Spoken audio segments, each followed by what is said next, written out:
Welcome students of class 8. This part is the repeat of the part 2, that means the reactions of metal and non-metal with oxygen and with water.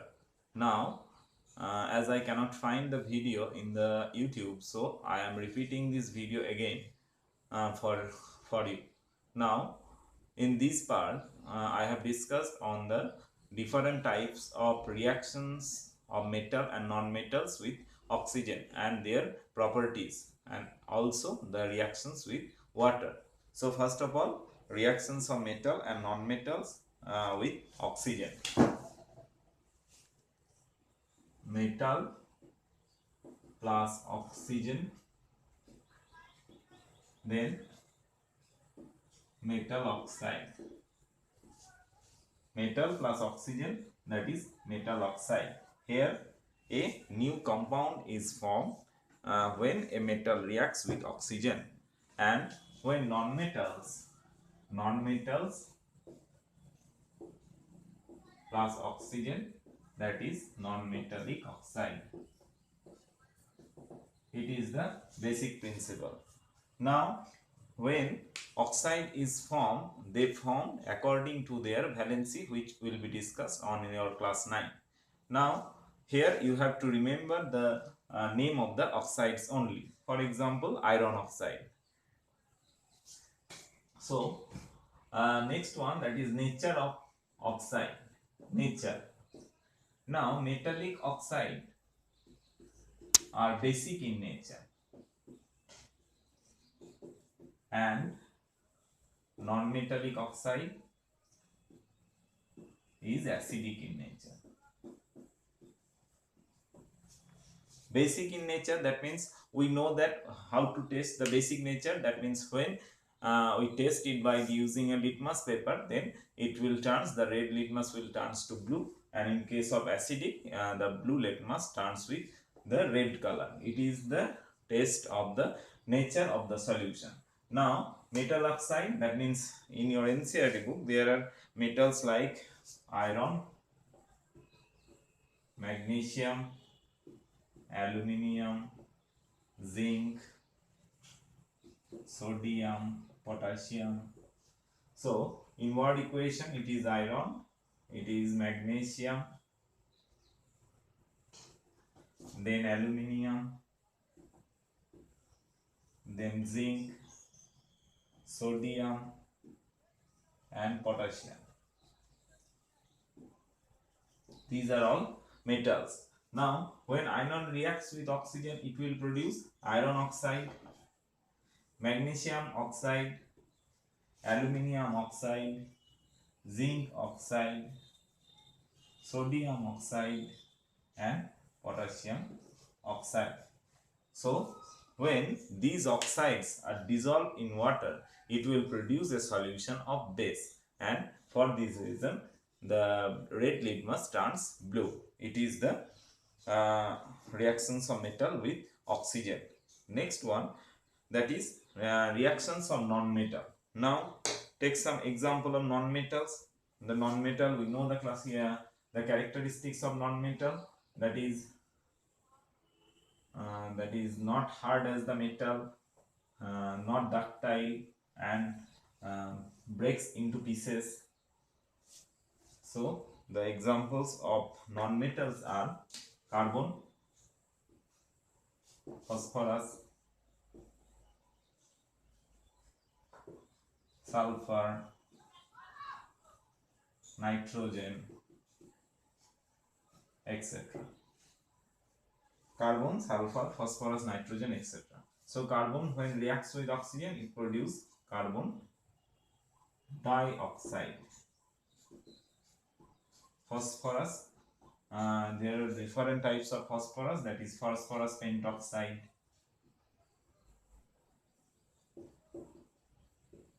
sulfur oxide, nitrogen oxide. So these are the acidic oxides. That means when these are dissolved in water, it produces an acid. So this is about the formation of metal oxide and non-metallic oxide and their nature. Now when rust is formed, Rust is the combination or the reactions of iron, that is fresh iron, with oxygen and water from the air. So iron plus you have to write it in the word equation, that is iron plus oxygen plus water, that is iron oxide Fe2O3 XH2O. This is the question, that is what is rust. So the formula for rust is the oxides of iron, and the formula is Fe2O3 XH2O. So we can, if you carefully follow the formula of rust, then you can find that here water molecule are already accumulated with the iron oxide. Now in the previous classes we have make a comment on that, the when rust the activity 4.3,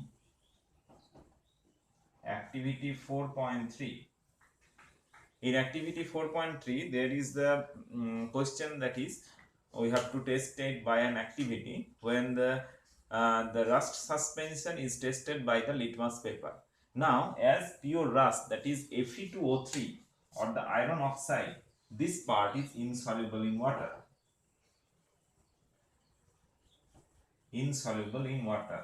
And for this reason I commented there that when rust suspension is tested with the litmus paper, there is no change in the color of the litmus paper.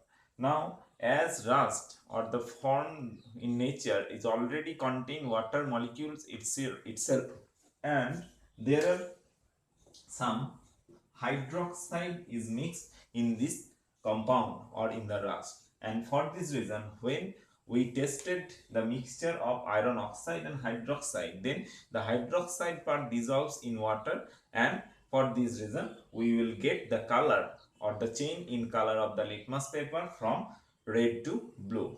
So you have to write the question that when rust suspension is tested by the litmus paper, then it will turns it color from red to blue, that is change of red litmus to blue, and the blue litmus does not change its color. So it is the basic nature of iron oxide or the rust is also tested by using some acid solution. So acid solution reacts with the basic oxide and forming a salt. So this is about the nature.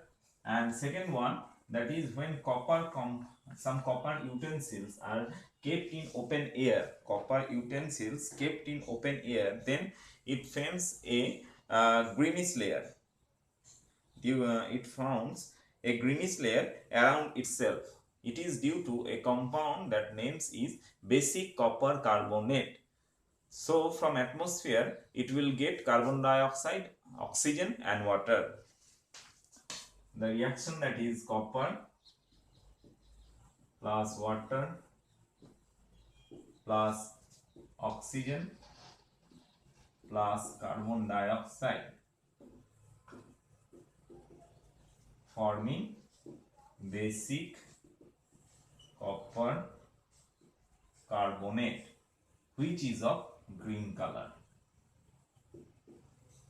CuOH whole 2 CuCO3, CuOH whole 2 CuCO3. It is the formula of basic copper carbonate.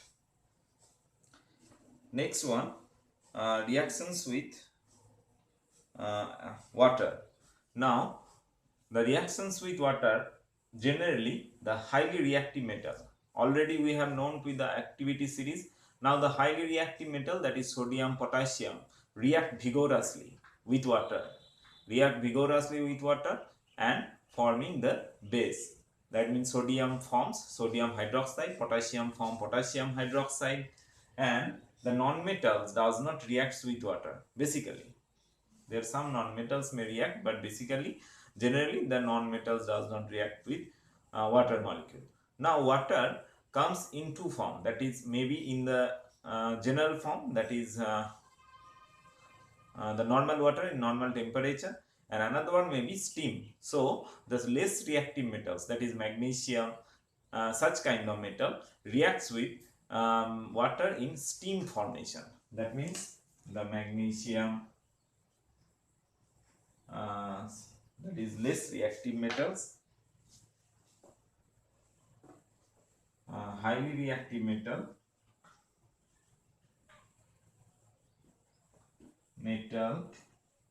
reacts with normal water to form base.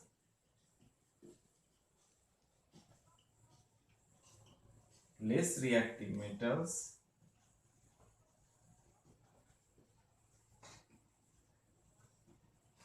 react with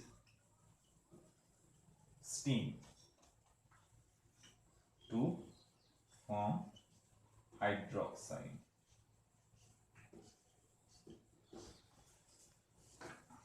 These are the aluminium, the magnesium, the iron. These are reacting with steam to produce the hydroxide.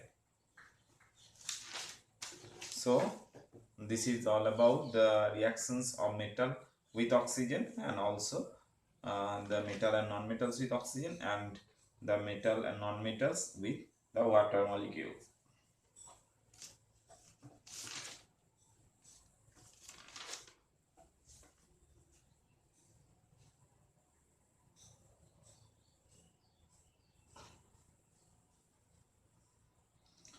The rest part of this chapter already discussed, that is the reactions of acid base and neutralization.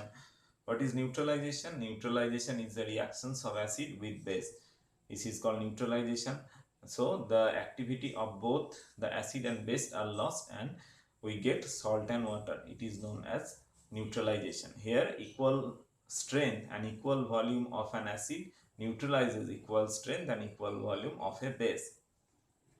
Equivalent acid neutralizes equivalent base. So on the next part we will start with the next chapter. I previously told that it is the repeat of the part 2 and also the activity, the confusions from the activity 4.3, that is the nature of the rust. You should write that when rust suspension is tested by a litmus paper, then it will change its color and we will get the blue litmus from lead litmus. Thank you.